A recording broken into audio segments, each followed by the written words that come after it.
So again, welcome, and I just want to read a little introduction on Dave. Dave Berry, our speaker tonight, is an information technology and program management executive with over 30 years experience in consulting management, operations, and trouble program recovery.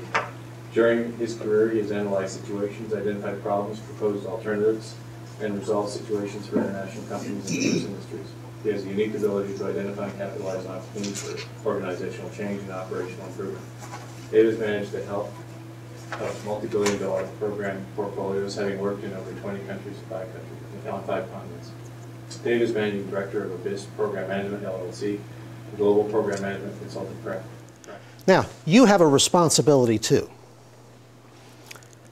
Things that you put in your list of assumptions, they need to be things that you really believe are true. They have to be things that have a high probability of occurring. If you put low probability events in as assumptions, there was a cartoon strip. It's not around anymore, but it was called Opus. I don't know if anybody's ever read it or not. But this character had what was called his nightmare closet. And he sort of stuffed things in the closet, and then at night when he'd go to sleep, the nightmares would come out. Well, putting low probability or even somewhat unlikely assumptions in as assumptions is stuffing things in your nightmare closet. When you least expect, they're going to come out at you. Service level agreements. Most projects actually have service levels, even if they're not outsourcing type engagements. It may be how quickly you respond to problems during your implementation. It may be how you report your status.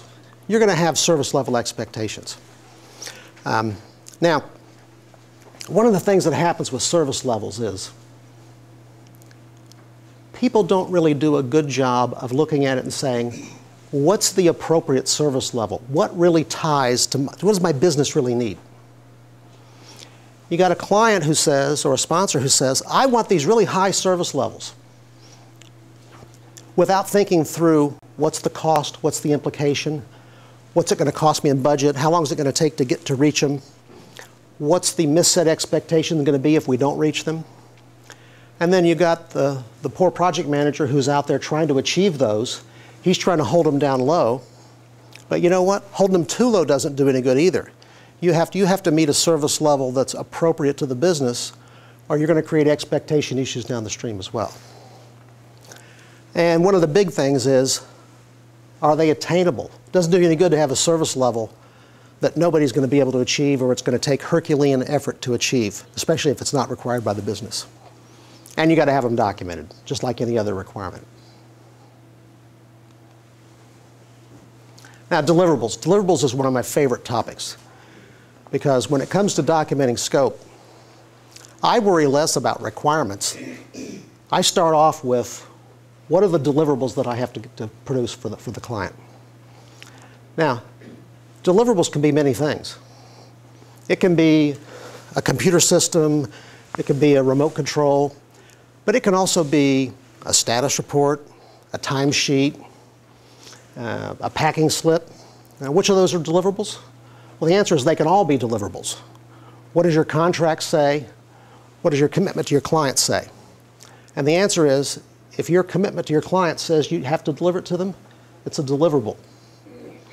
And one of the things that I always stress to everybody is, if you want to be successful, the first starting point in any project is assemble that complete list of deliverables, no matter how minuscule or no matter how unimportant.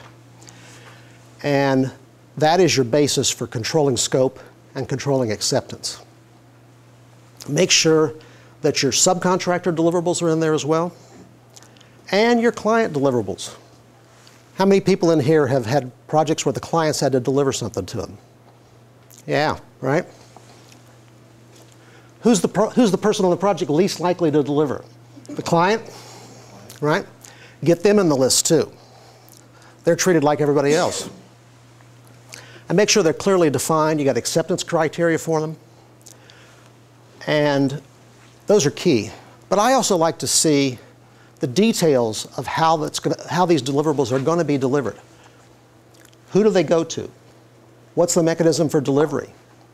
If it's something you can have copies of, how many copies? What's the format of them? The more prescriptive you can be about a deliverable, when it's due, where it's going, who's going to sign off on it. If you can produce all those things in a list, what you have is an acceptance plan. And the best kind of acceptance plan there is. Yes, you have to have the requirements specified too, but this is actually equally as important.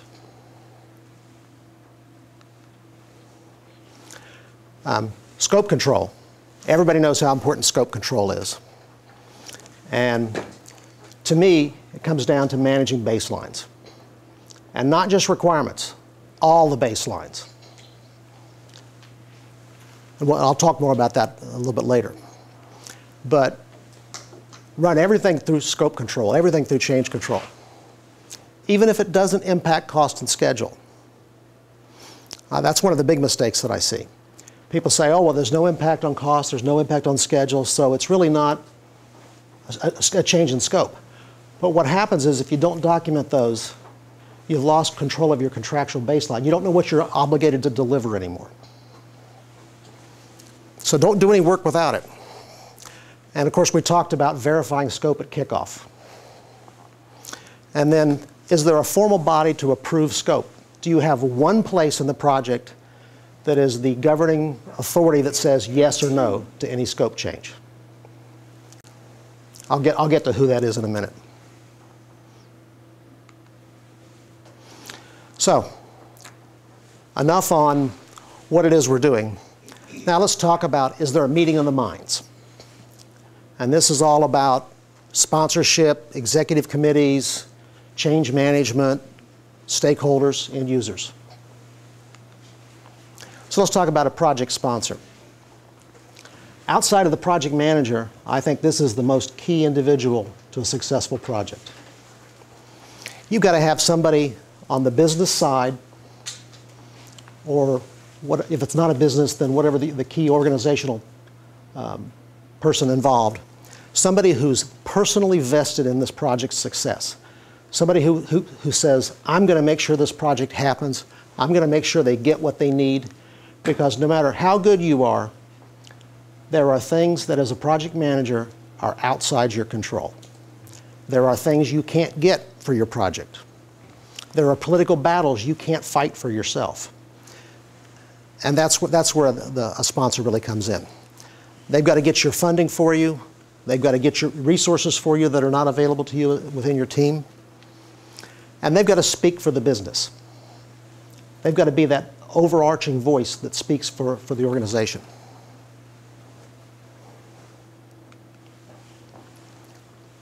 And they're the chair of the executive steering committee. Now I say executive steering committee, but there's different levels of projects, there's different sizes. They may not be executives, but you've got to have some committee responsible for the organization that this project's being delivered to, that represents it, and it's a cross-section of that organization. And the big things are, they've got to be active and they've got to meet. They've really got to be there. This is who you do your program reviews to, your project reviews to. And they've got to handle escalation management, and they've got to get you what you need. And don't be afraid to escalate. Don't be afraid to ask. Again, that's the big message here.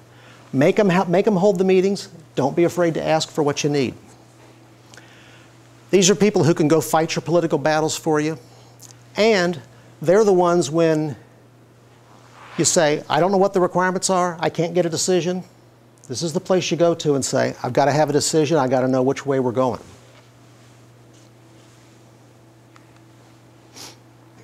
All right, expectation management. This is the business we're in. It doesn't matter what else you do. It doesn't matter what schedule you met, what budget you met, what requirement you delivered. If you failed to meet your sponsors and your stakeholders' expectations, you failed. The flip side is, you can have actually done a somewhat mediocre job managing and running the project, but you met the expectations of those stakeholders, you're a hero. And that's the fact of it. Now, you are either going to manage your expectations or somebody else is. And let me tell you a secret about that somebody else. They don't have the same goals and desires you do, and they don't have your best interest at heart. So go set the expectations yourself. Start right away, and there's a lot of stakeholders out there on most projects. So you got to work them all, and keep doing it all the way through the project. Now, when those stakeholders are out there, you've also got to work on building consensus among them. Because even though they're going to say, oh yes, we're all here together, it's one big happy family, we all know that it's not. These people have different viewpoints, different priorities. Some of them are all in, engaged in the project. Some of them are sitting back waiting to see what's happening. Some of them will invest anything it takes. Some of them won't invest anything. Some people in your stakeholder environment have everything to win and nothing to lose. Some of them have nothing to gain and everything to lose. And that has a huge impact on their behavior. So, and they're not all the same. What was the old author's expression? All pigs are created equal, but some pigs are more equal than others. The same thing's true with stakeholders. And you'll figure out the important ones. But you can't please everybody all the time, but you have to try. It's the Gordian knot. You have to keep trying. Okay, end users, the people who are really going to use whatever it is you're building and delivering. You have to get them involved. Next to the sponsor, they're your most important stakeholder. Whatever you're doing has to meet the need that lets them solve the company or the organization's end goals and needs. So they've got to be involved. They've got to be involved up front in the requirements, and they've got to be involved in the acceptance of it. And they've got to be involved in any change management process that you're deploying.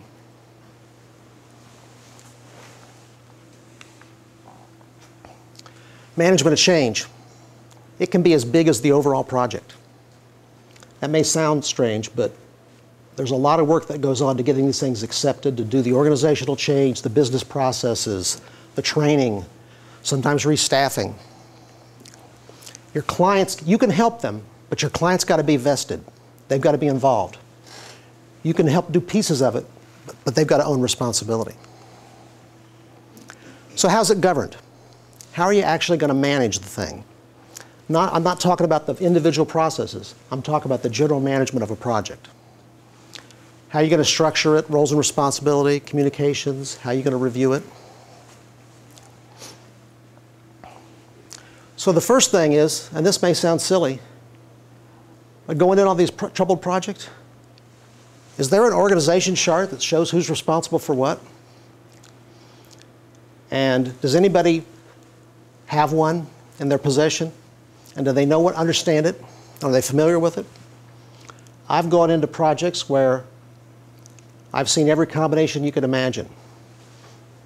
4 different people pull out org charts, and it's 4 different versions and none of them match. Some people don't have them, and everybody has a different opinion on the way it works. But the big thing is you've got one, everybody's involved, clients are involved, subcontractors are involved and identified, and everybody understands it. There's no magic organizational structure. That's not usually how people get in trouble. It's that people don't know. And the same thing is true with roles and responsibilities. You've got to have them defined, and people have to know what they are. Those are the 2 keys. Yes, you need to have no overlaps, and you need to have no gaps in the roles and responsibilities. But you know what? If you've got them defined and people understand what they are, your team will fix those things for you. They'll find them, they'll point them out, they'll help you resolve them. But you also have to include everybody. Customers, subcontractors, support people. It's got to be the extended team when you do these things.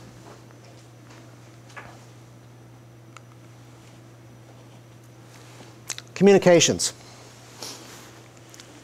I think the big thing here is that you have to plan for it and do it.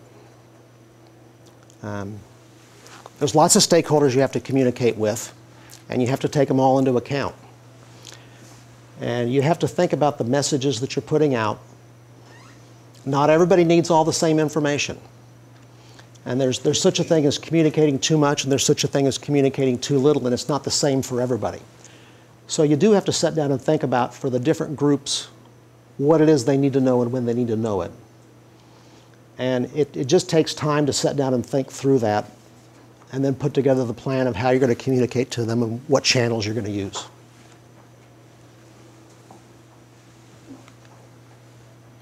Now, this is one of my big points right here. On any project, I don't care what kind of thing you're doing, there are going to be points in time where there's what you can call them gateways, you can call them phase reviews, but there are points where you come together where you've perhaps completed requirements or there's some design process going on. Every project has them. Every life cycle for a project has these points there. Now, what people do is they get behind and they get under pressure. They say, gosh, we're not really ready to move to the next phase yet, but the schedule says we have to go. Now, are you going to the next phase because you're ready, or are you going because the schedule says you're ready? And if you're going because the schedule says you're ready, you've gotten the shovel out and you've started digging the hole. People do it with the best interest of the project in mind. A lot of project managers have been in other roles. They've been engineers, they've been finance people, so forth, and they've done great all their career. And they're good people. And they think, you know, if I just have a little more time, I can fix this. So I'm not going to raise the issues. We're going to go ahead and call it the next phase, and we're going to move on. And we're going to fix it. And we're just not going to bother everybody with the details, but we're going to get it taken care of. Now, what happens? Well, first, you're moving forward with quality issues. You're building that next phase not on bedrock, but you're building it on sand and gravel. And that means that there's going to be rework involved. Now, there's some general rules of thumb around that. If you take a normal cycle like requirements, top-level design, detailed design, if it's a software job, or some other job, so there's an assembly phase and a testing phase. Every time you move from one of those phases to the next, what cost you $1 during requirements is going to cost you $10 during design. And every time you move a phase through another phase gateway without correcting it, it's going to be another order of magnitude in cost. It's a geometric progression. Now, you can argue whether it's exactly 10, is it 8, is it 12? Okay, but I guarantee you it's a geometric progression. So this snowballs on you. And you think you're behind schedule, so you're going to catch up. But what happens is you're now trying to catch up at the same time you're doing rework, and rework piles on top of rework. And this is how projects get really behind schedule. People think they're getting ahead of schedule. What's really happening is they're building an enormous backlog that's building up behind them, and it's like a tidal wave building behind them.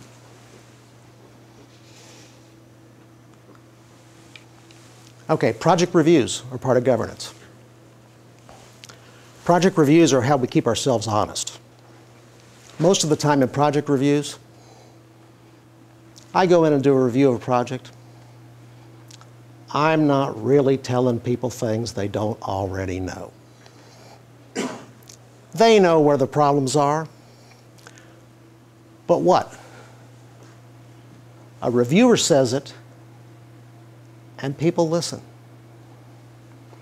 The project manager says, we've got to have X, Y, Z, and people go, oh, yeah, the project manager's always asking for this or that or the other. But you do reviews, and you have a forum where people are actually taking the time to talk about it and taking the time to look at it. And that makes a difference. Doing the review, even though people may already sort of know what's going on, going through the process makes a difference. It helps communicate, it helps build consensus, and it makes a difference. So you have to do them. You have to do them with the subcontractors. You have to involve the client. You should do them as a consolidated team. You shouldn't be doing a review here, a review here, a review here. You ought to be doing a consolidated review. And yes, you ought to be looking at all aspects of the projects, the risks, the issues, the schedules, the budgets. It ought to be an all-encompassing review. So then we move on to how do you get these things done? What are the processes? You know, where do you really get in trouble? Now, you look at that list, there's no rocket science there, right? It's all the same things we've learned about. It's the processes we read about. It's the classes we take. There's nothing magic there. So, looking at startup. One of the first things I look about, I'm going back to the kickoff meeting again, right? Was there one? Did you do an effective kickoff meeting? Did the kickoff meeting include everybody? Or did you do 2 or 3 kickoff meetings? I can tell you right now the answer is do one. Get your client or sponsor in there, get your subcontractors in there, get support people in there, get your finance people in there. Get everybody you can associated with the project in the room for the kickoff. Do that scope verification. That project organization chart nobody understood. But you get everybody in the room and you explain it one time. Go through those roles and responsibilities. Takes a little time, pays off downstream. One of my hot points is to have a project handbook. Nothing magical about a project handbook. Put the information in there so that if somebody new comes onto the project, think about the questions they're going to ask when they come on board. Answer them. Even the little ones, the silly ones. Where do I get a password to get onto a system? Where are the bathrooms? Where do I find a copy of the org chart? Where do I get the schedule? Who's responsible for what? What if I have to work after hours? The silliest little questions. It's amazing the inefficiencies that we build into projects in trying to bring people up to speed when documents like this can cover an enormous percentage of those activities.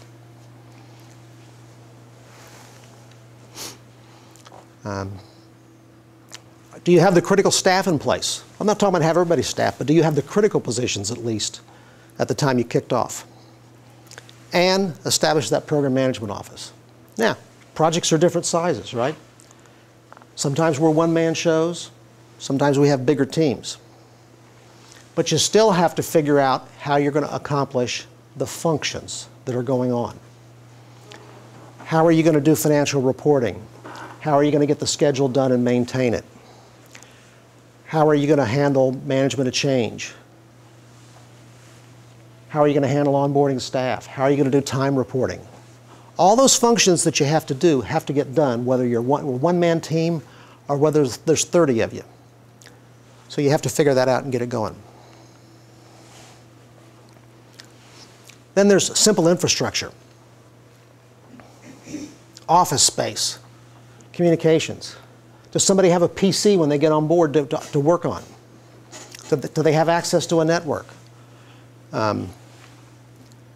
Security. Can they actually gain access to what they need to do their jobs?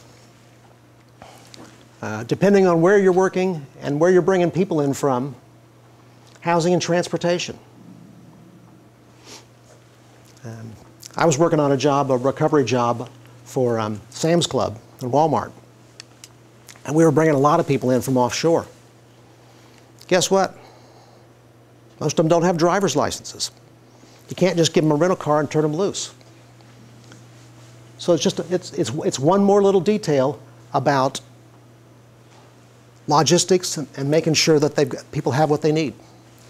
Visas and work permits, travel documents.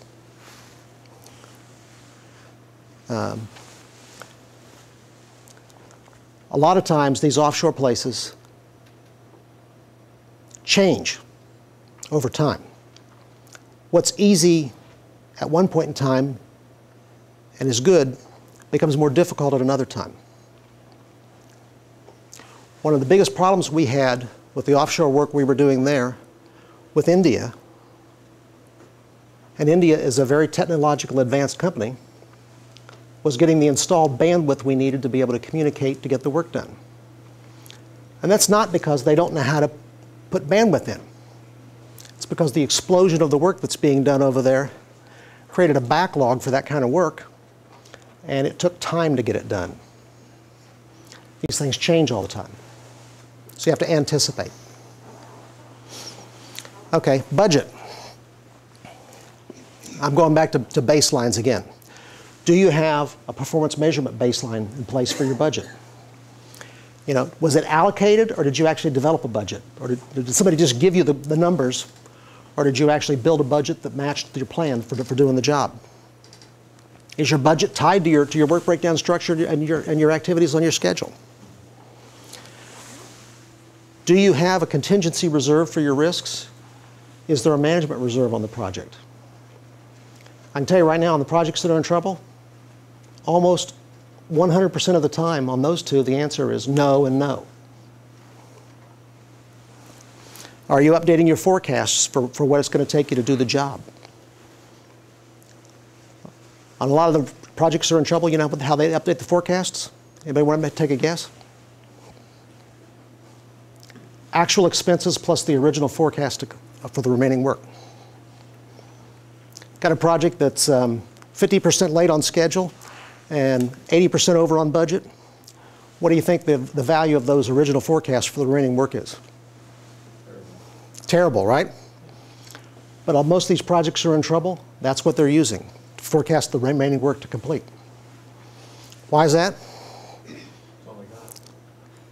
Well, no, if they reforecast the remaining work, it's going to look a lot worse, and it already looks terrible, so they don't, right?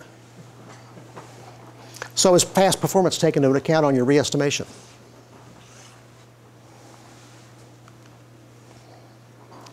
And scheduling. Are you using the tools that were taught to do the schedules? It comes down as simple as that. Is the team actually using the schedule to manage the project? Do you walk into somebody's office and say, let me see your schedule? And they pull it out and they pick it up and they go, and blow the dust off of it. And they say, yes, it's right here. Or are they actively managing it with the scheduling tools? Is it updated regularly? Does the schedule include client activities? Does it include contractor activities? Are the dependencies between these people tied in at all? That's one of the big ones I look for. I'm less concerned about whether the schedules are actually tied into a master schedule than I am that the dependencies show up between them.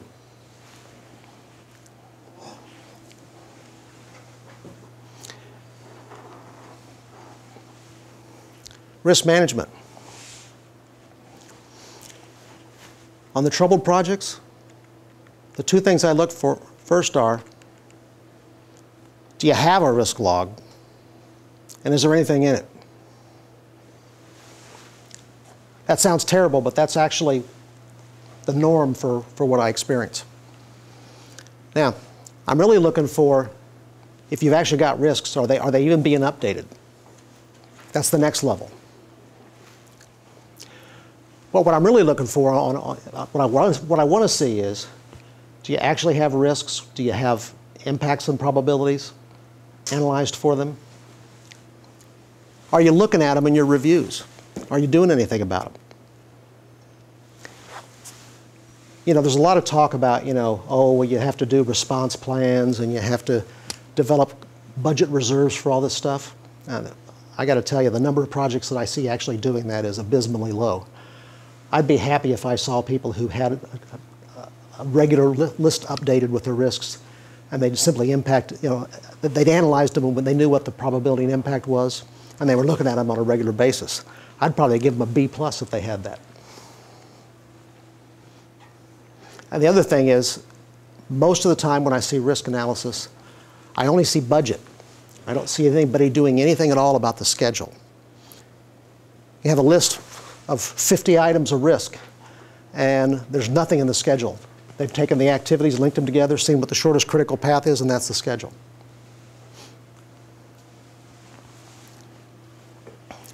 Okay. The other thing is, are required resources identified? You know, do you have them? I mean, do you have what you need to run the job? And on troubled projects in particular, that last one right there, I see people working 70, 80 hours a week, turning in 40 hours a week, and it looks like you're spending over the budget, but not too bad. But in reality, you're horrifically overspending the budget. And people are saying, well, it's just what we do. It's the way we do the business. It's okay. You know the real problem with that? How do you estimate future projects? Analogous estimating, right? You go back and look at the performance on past projects. What's the basis for that? Everybody worked 40 hours, and that's what was recorded, so how long did those tasks take?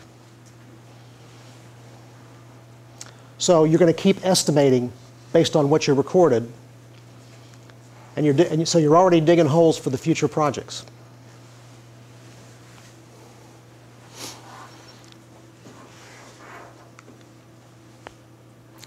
Now, baselines, staying out of trouble for me, one of the really big ones is baselines. And I'm talking about maintaining baselines for everything. Everything. Technical information, equipment that you've got, configurations, schedules, budgets, data, test results, everything. And doing configuration management against it, revision control. You do this and you know where you are. You don't know where you are, all the scheduling and tracking and everything else in the world won't help you if you don't know where you are. And not maintaining baselines will just kill you. So, configuration management plan. Do you have one, and is it being followed? In software projects or any technology projects in particular, one of the first things I look for, if they're down in the area where they're building things in particular, one of the first things I look at is defect tracking. And I want to see the graphs of their defects. I want to see the rate of their opening and the rate they're closing. And I can take one look at the curves and see what's going on. Because a troubled project, they're ramping up and they're not closing. Or they ramp up, they drop off, and then they pop back up again. And that's because they're not doing configuration management. And problems go away and they come back. And new ones come in. And you'll see a new version come out, and all of a sudden it has way more problems than it did before they put the new version out. Baseline management, configuration control. I'll tell you a secret. When you see that happen, there's only one action I take when I see that happen. I stop work on the project, and I direct everyone on the project to put everything back under configuration management. I stop all work until all baselines are back under configuration management. You know what the team tells me? You're crazy, you're going to kill the project, it's going to take 6 weeks to do it. It's never taken more than 2 weeks. And it's always put the projects back on track. Once again, subcontractors, client, deliverables, everybody the same. That's a theme you've probably heard from me all night long. Everybody on the project gets treated the same. Everybody's one team. Doesn't matter whether whoever's doing work on the project's the same. Gets treated the same. And then when you get down to testing, I look for a hierarchical testing approach. It doesn't matter whether it's software or putting shares together. It doesn't matter. don't try to tackle the world's problems all at once. Look at your process and do testing along the way so that you're not trying to test everything at once. And do defect tracking along with that. One defect tracking system along with that. And that testing approach gets sign-off by your client, by your sponsor, and get end users involved with it. Because people who build things and people who use things test them differently. People who build things test them the way they understand them, which is the way they built them. So they only test them the way they built them. Users test them the way they need to be used. So they're completely different ways of testing. You test it the way it was built and then deploy it, you're going to go down in flames.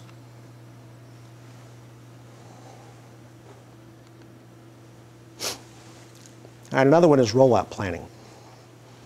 Whatever you build, you have to go somehow get it into end users' hands and get it in use. And this gets shortchanged all the time. And the reason is people on projects have most of their experience working on everything that is involved up to this point in time. And people are very good at estimating what they know. And they're terrible at estimating and planning what they're unfamiliar with. So this gets shortchanged again and again and again. Not enough time for it, and the complexity of it gets underestimated. And people have too high a confidence in what they can accomplish. So when you get ready to do this stuff, I got to tell you, Murphy is alive and well. Murphy's Law, right? So you've got to look at doing phased takeovers. Don't try to tackle the world all at one time. Figure out a way to, whatever you're going to do, try to figure out a way to break it up into manageable pieces. Not only because it makes it easier on you, but it contains the risk for whoever's getting it. Whoever the end organization or business that's getting whatever it is you're delivering. You got to think in terms of containing the risk for them and their customers. So break it up into those pieces so that you can deliver it in a way that you're not going to impact, for instance, their entire customer base at one time, or their entire product line that they sell, or whatever business they're in, that you don't do it all at once. And make sure you got fallback and recovery plans. If something does go wrong, think about these things ahead of time. And the other secret is you don't go build and deliver the project and then figure out how to do this. This work has to be built into the project, because the way you design whatever it is you're doing has to have this in mind when you do it. It has to be integral to the project plans. Because you may have to, if you want to do this, whatever it is you're delivering, you may have to build it differently to facilitate this. So you have to think about this up front. And that's what people don't do. They never think about phased deliveries or deployment up front and how they're going to do it. You may have to do dual operations. How are you going to do dual operations? How are you going to share data? How are you going to synchronize everything back and forth? And decommissioning, archiving, especially with Sarbanes-Oxley and the rules that they've changed and put in place. You take something today, it used to be you could take something, you throw it away. Get rid of it, burn it, sell it. With today's rules, you may have a legal requirement at some point in time to have to go back to the original data source and recover data.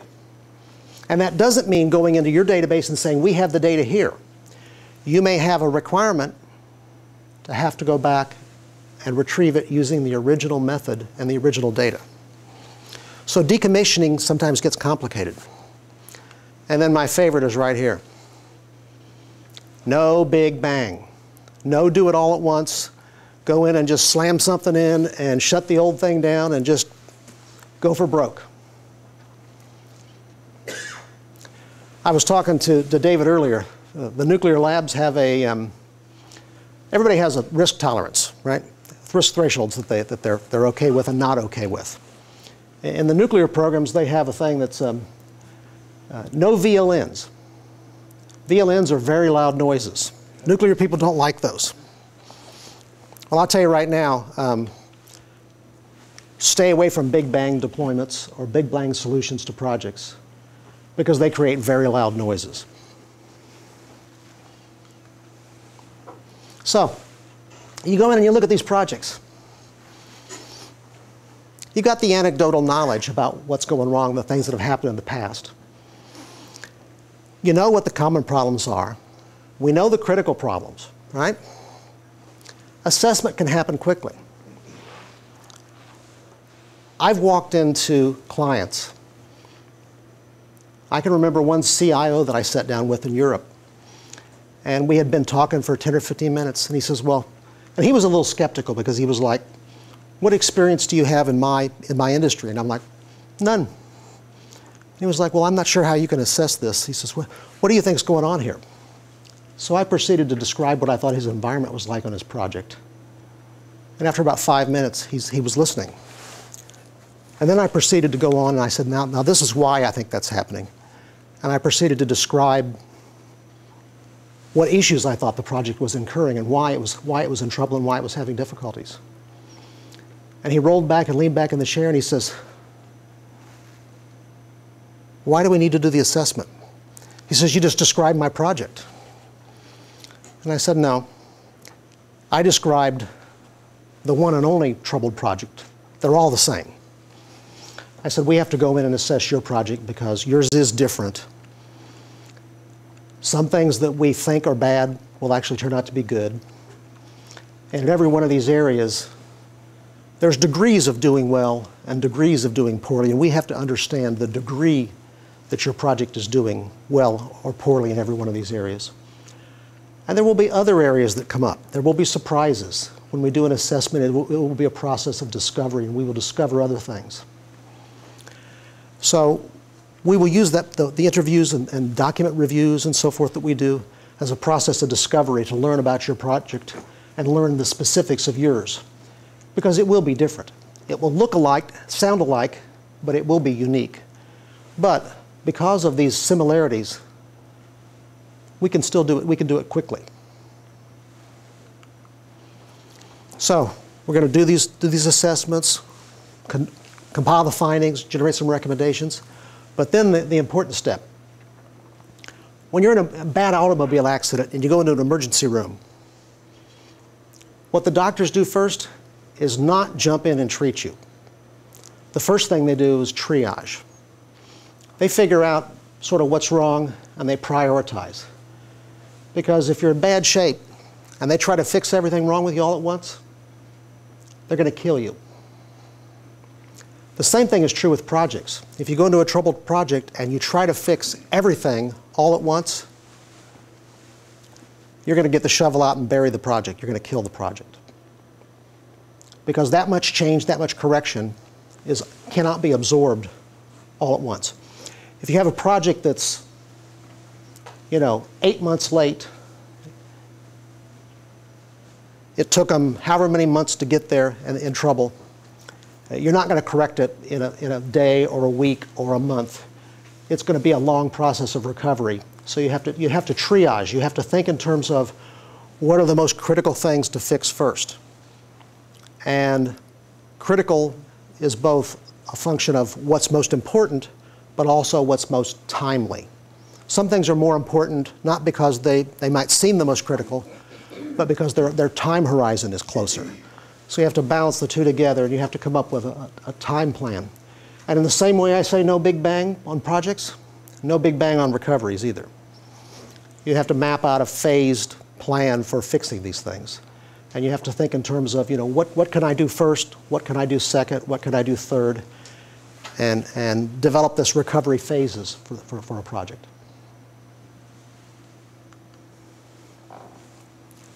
And you do have to examine the viability of a project. Because when you get one that's in trouble, time has moved on. So you have to look at the viability.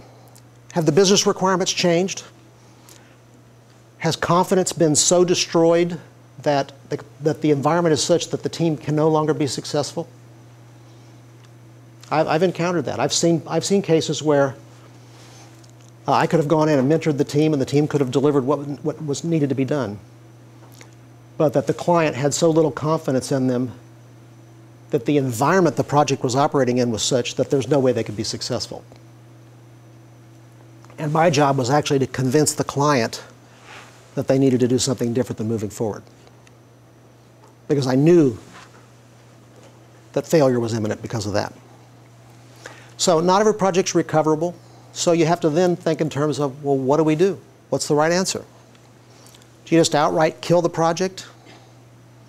Do you say, well, the project's not going to complete, but all's not lost. Maybe a partial delivery of the project is useful. Maybe we can go do portions of the project to complete it. Or perhaps we say,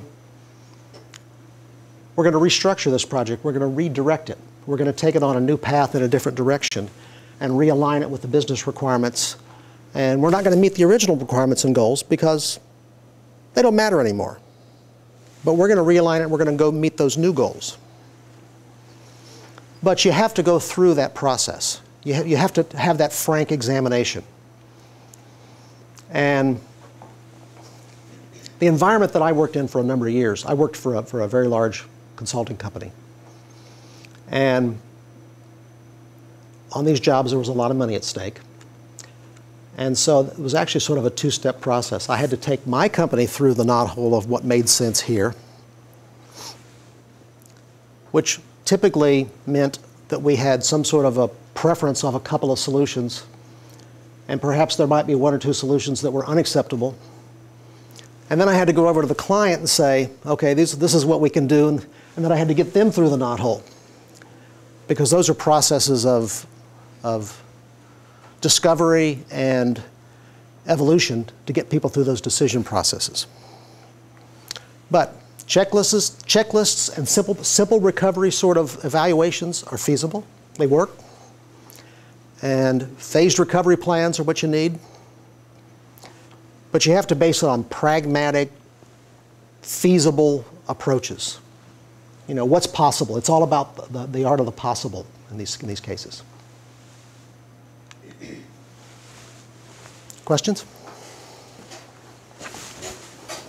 Based on your experience looking at projects that have failed, you've got to start with it's 100,000, 500,000, 50 million or what. Have you seen that the tendency of a project from the beginning to have problems and fall into trouble originates from the bidding process, the proposal stage? Many times, yes. Ending up in the contract by the sales, marketing department, and those, and then it's thrown over the fence to the project management department to get something they have never seen before. Have you seen the relationship of projects that do have problems from the outset because the project manager was not involved from the beginning? Absolutely. Absolutely. Earlier in the presentation, I asked the question, was the budget built up and analyzed and derived, or was it just simply provided, right? And that's one of the places where that comes from, where you have a proposal perhaps that's put together, and there was never really a development of the schedule. The client provides a schedule, and that schedule is accepted. There was never any schedule analysis done to see if it's feasible, and the bid was based more on competitive pressures and the client's budget than it was on what they thought it was going to take to do the job. Now, in those situations, it's still possible to put together a project that can be successful, but not if you simply just acquiesce to everything and go bid it. But if you have an approach during a proposal that says we have these issues, there are definitely tactics to enable you to go bid competitively and produce a project that can be successful, but not if you just acquiesce to everything that's asked for and throw it over the fence to the project manager. So yes, that is a common theme that I've seen. You bet. I wanted to ask you about engaging end users. I often see that they're just completely overlooked in projects. I believe a lot of my background has been in the IT type of projects. So when I engage end users, it's from several different viewpoints.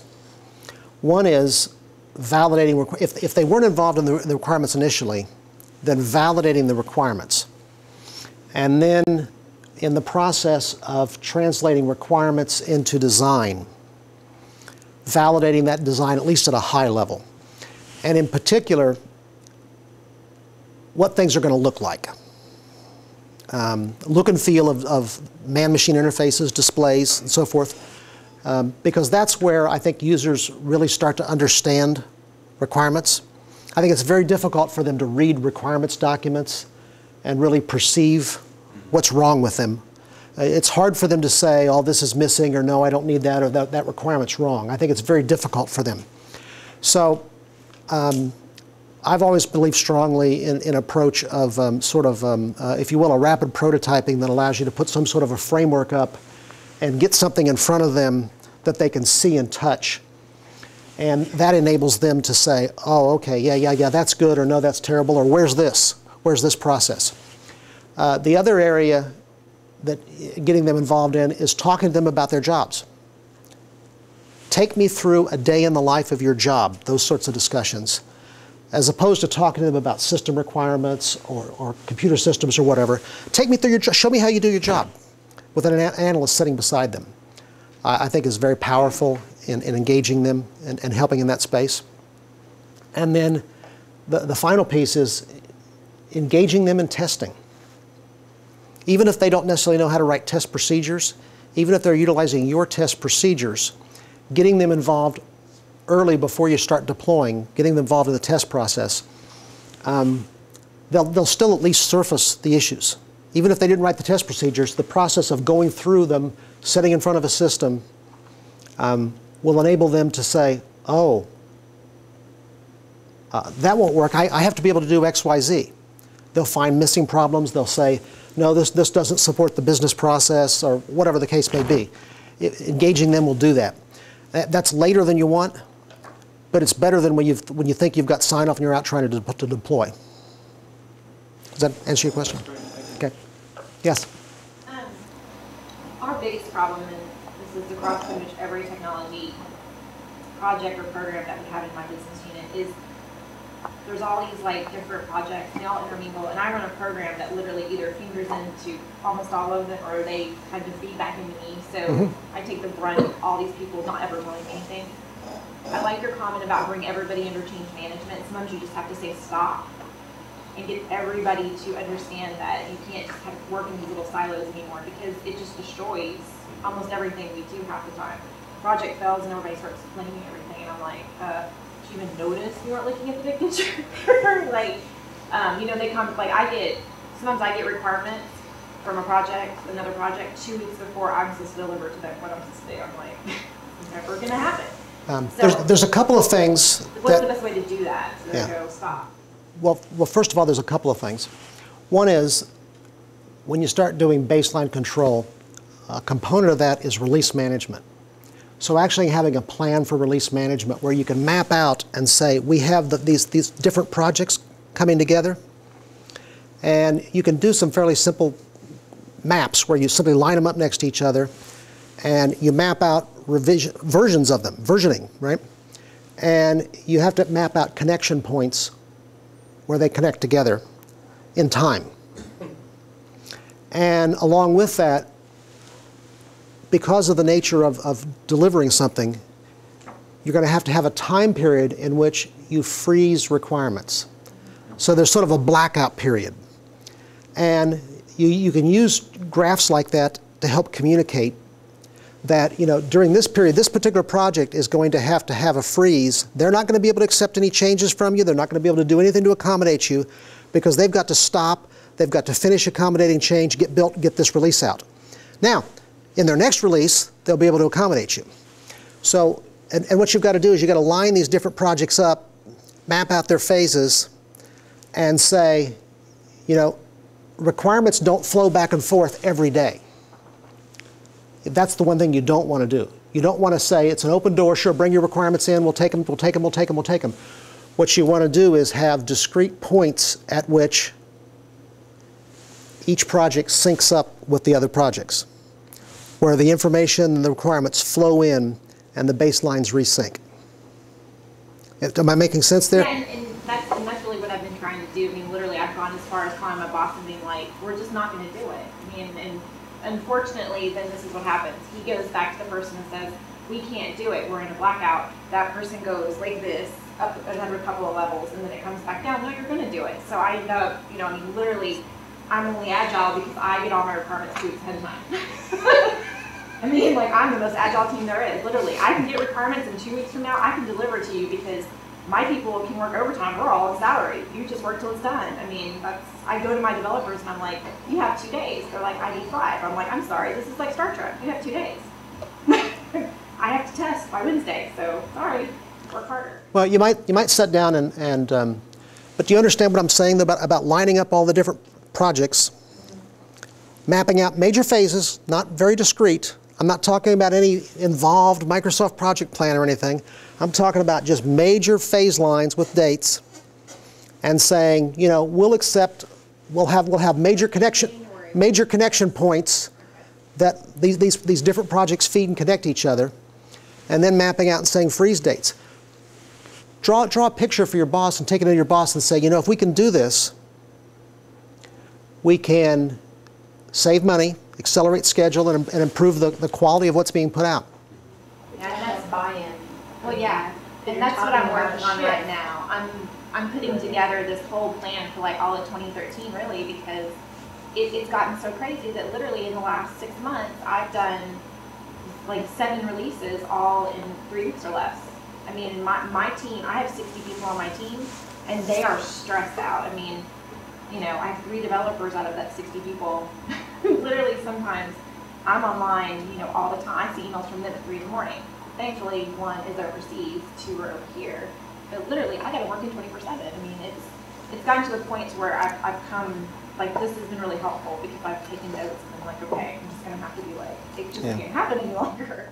I actually developed this approach many years ago because I was running a project that, it was a government project, and it was a real-time command and control sort of stuff. And it was a huge system back then especially. It was sort of several million lines of code, but it was all real-time stuff, no fancy displays and so forth. It was mostly a lot of firmware, all real-time stuff. And we had to respond to real-world events. So we had to put out a major release every 6 months on the system, which meant that we had to have typically 4 projects running, four different projects running at one time. You know, one would be doing, you know, sort of requirements, another one was in top-level design, another was in doing detailed stuff, another coding, another doing testing, integration, and deployment, and then a team out doing maintenance releases all at the same time. And it was just insane. And the reliability on the system was one of these things where the system could not go down. It was one of those environments. And so we developed these sort of techniques to do that. And we found that we actually accelerated schedule by doing this. We accelerated schedule and we accelerated quality by doing it. And that's like the schedule. I mean, I can accelerate schedule, obviously. It's the quality that I mean, I cannot deliver quality a lot of times. So we end up delivering stuff and then somebody's like, oh, I forgot a requirement. Well, you know, you gave me requirements 2 weeks out, so there was no really requirement review. It was like, oh, thanks, let's review it. Oh, here's your design specs. Oh, do you like it? Okay, end user, does it look good? Yeah, it's great. Okay, develop it, test it, roll it out. So I'm just going to sit down and just have to say this is what it is. And the people feeding the requirements to you need to know, not necessarily from your level, but from a different level. She's a champion. Exactly what I was going to say. You can't do that, like, And that's what's because unfortunate. now it's not an exception, it's the rule. And I so have why 4 would they? project champions, and they all are like, they all compete.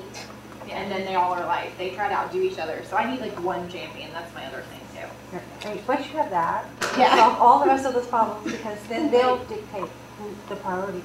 Like I have sponsors that literally will fight on calls with each other. No, I get this. No, I get this. And I'm like, Then they're work it out. Yeah. Let me know who wins the fist fight.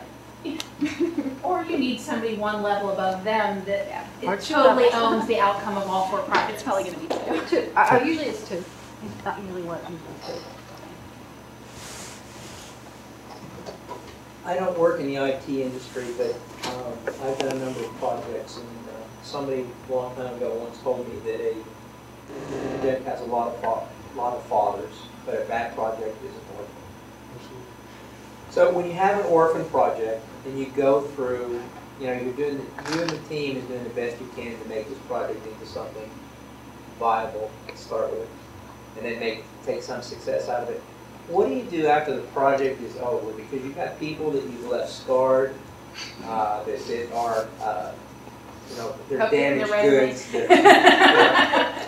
The organization is truly damaged, not through the fault of the people that are there, but either the fault of the way the job was bid, the fault of the planning that went into it. But you need to return that organization back to something that makes them feel like they're not worthless. How do you do that? That's a hard one, no doubt. No big bang. No big bangs. You can't throw a party, okay?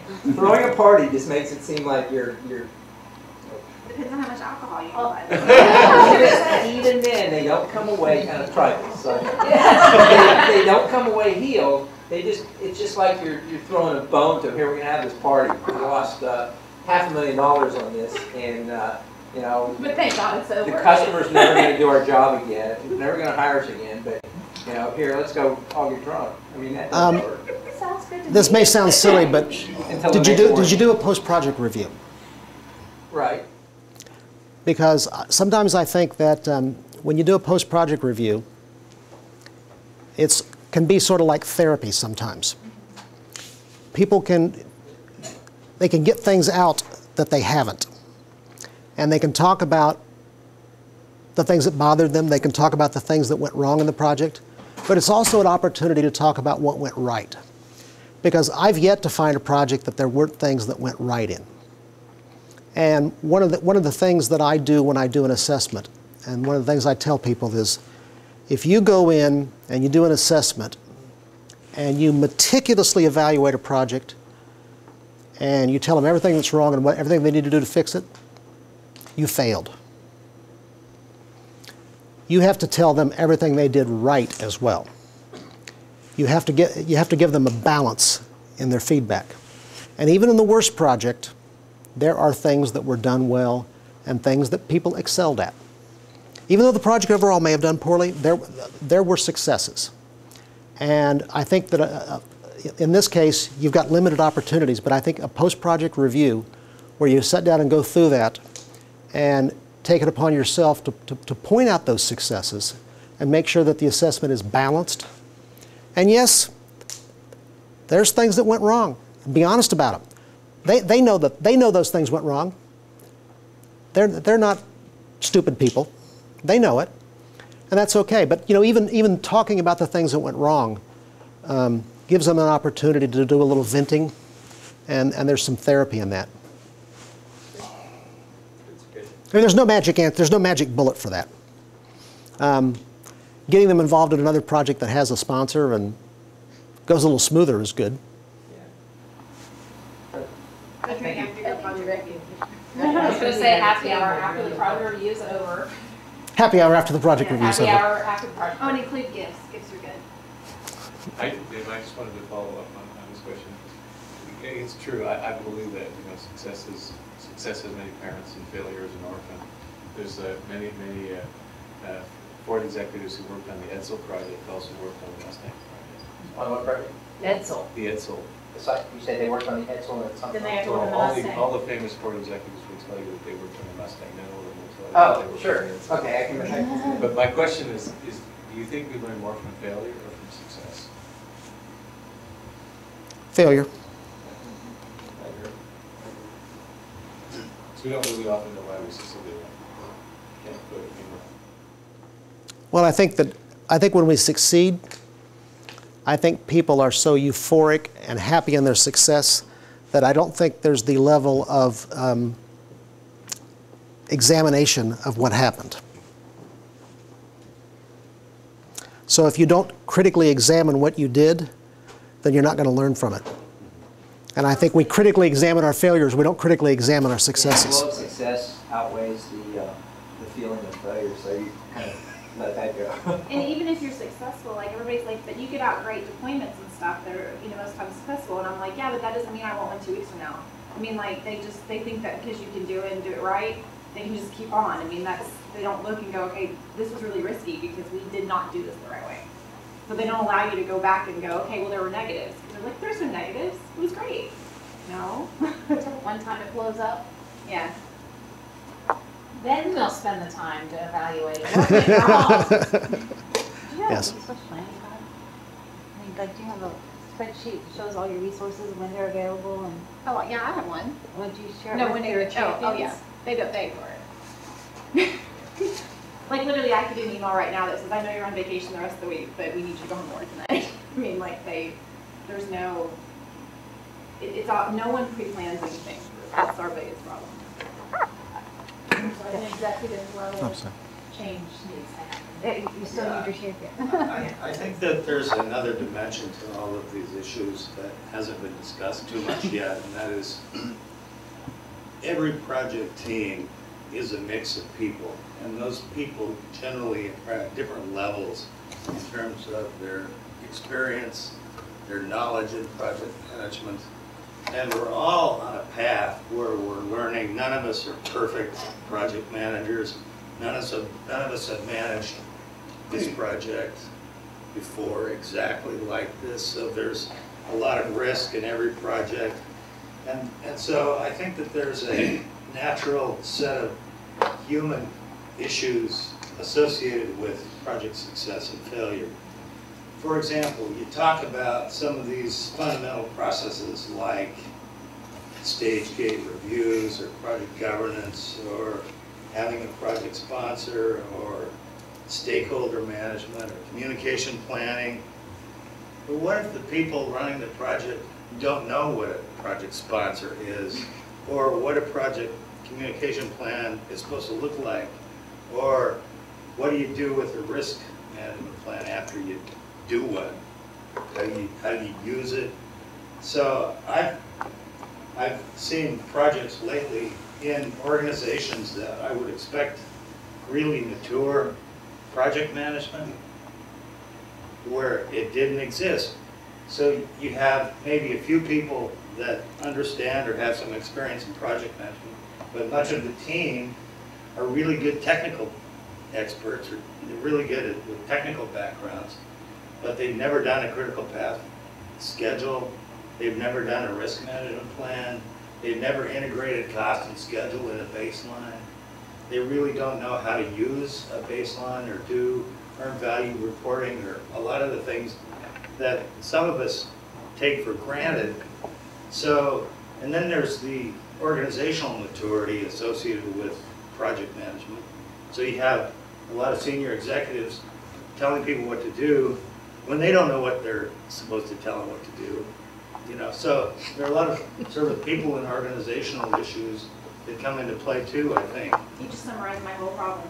I mean, because I'm a BA on other projects, so that's what's horrible. I'm a program manager that goes and sits on other project teams, and one day I got assigned to a project, and we were about to deploy that I was replacing a BA that got pulled, and I'm like, what's the rollback plan if the deployment doesn't work? They're like, what do you mean? And that's what the project manager asked me. What do you mean rollback plan? Well, if the deployment doesn't work, how are we going to get back to where we were? He goes, oh, we're not going to worry about that. I go, well, no, I'm worried about it. I mean, like, you didn't get to, I mean, we deployed in a week. And literally, we didn't have a recovery plan until 24 hours before we deployed. So I think part of the process is, And he's a PMP too, so that's what's so funny, is I was like, you know, he didn't have a scope either, which kind of bugged me, but it's like.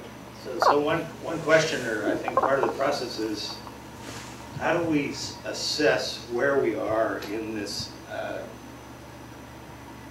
maturing process? You know, where are our strengths and where are our weaknesses?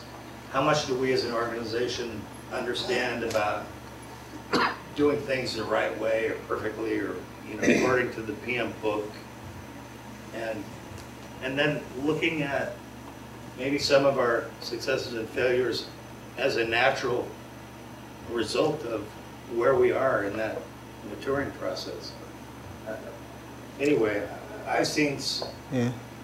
you know, you go into an organization and depending on where they are in the maturity level, either as individuals or as an organization, you can, as you say, anticipate which problems they've got, because an immature organization is not going to know about a lot of these fundamental things, or how important they are, or what the sequence is. So I just thought I'd throw out that human dimension, which I've seen come into play a lot.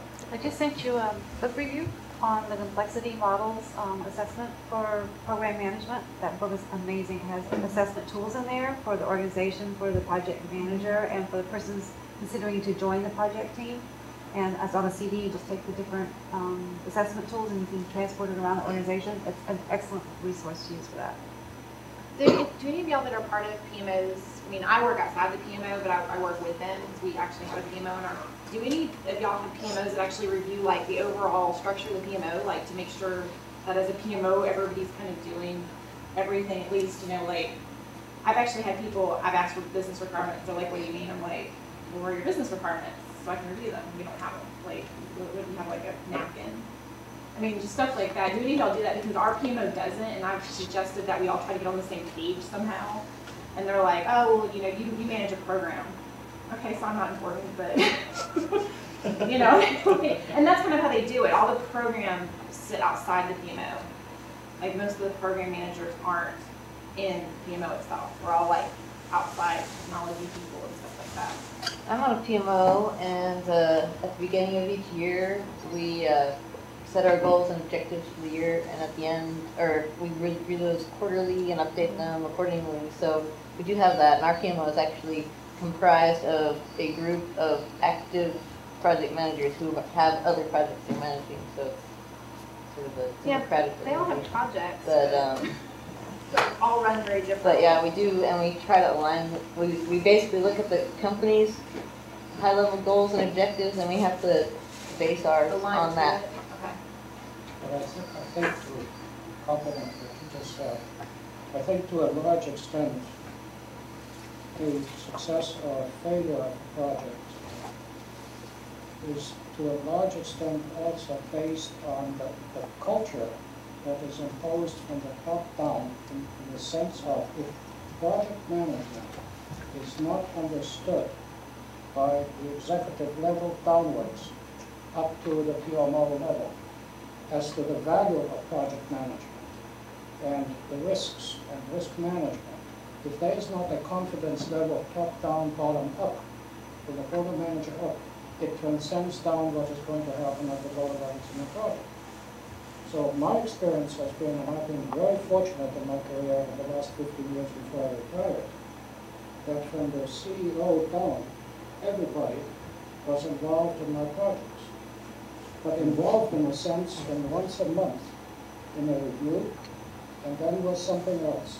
If I saw something going possibly to show up as a red flag on the customer side, which always can happen, like my famous drunk driver who punched down a policeman and left and was arrested, and their truck sits somewhere on their parking lot and nobody knows where the truck is. So, you know, just this kind of thing. You hear that, and you go to the CEO and says, by the way, in case you get a phone call about this, here's what happened. It goes this way, as well as him coming down to me directly, not to my boss or boss's boss, saying, here's what I heard, can you check that out? That's the kind of cohesion of the support of management to the project, and that transcends to a large extent of my experience also in the failure or the capability of the project to succeed. Well, I agree. I mean, I'm working on a presentation right now for a client where I'm helping them elevate their abilities. And one of the topics in there is creating an environment to enable project managers to be successful is one of the topics in the presentation, so I would agree with that. I want to go back to a point that you made too, where you're a BA and they just anointed you and made you a project manager one day. Actually, I inherited the program from my boss when he got promoted. He was the program manager and I was managing a smaller project and working on that project with him, and then it became a program, and he's like, Merry Christmas, because no one wanted it, like literally, it's our CRM, our client relationship management software, and it's so old, it's a very historical product. We're about to change it, so nobody wants to be on the change side, because no one wants anything that big. And then everybody's like, oh, it's just so old, it just does itself. Well, it really does. My team is very mature, and that's what kind of annoys my entire team about everybody around us. Like, we always have a project schedule, we always have checklists, we always know the risks, we always have the plans, and everybody around us is like, you know, we go to their project meetings, they're like, oh, we just heard about the seat of our pants. And we're like, what do you mean? Where's your why they're coming 2 weeks beforehand asking you to change something? Like, I mean, like, I get questions like, I'm like, where are the requirements? What are requirements? What's a scope document? I asked a project manager for a project schedule. They're like, what's that? I'm like, so what are they doing? He has a project schedule in Word. Word? Yes. We might as well have it on PowerPoint, that way you can show it there. Or in an I've seen announcement. myself. But it's just stuff like that. So I come in, like, my boss and I, where he was a PM, you know, we've all been doing this. I actually moved to be a BA because I like doing the technical. What is a support. BA? Business analyst. Okay, sorry.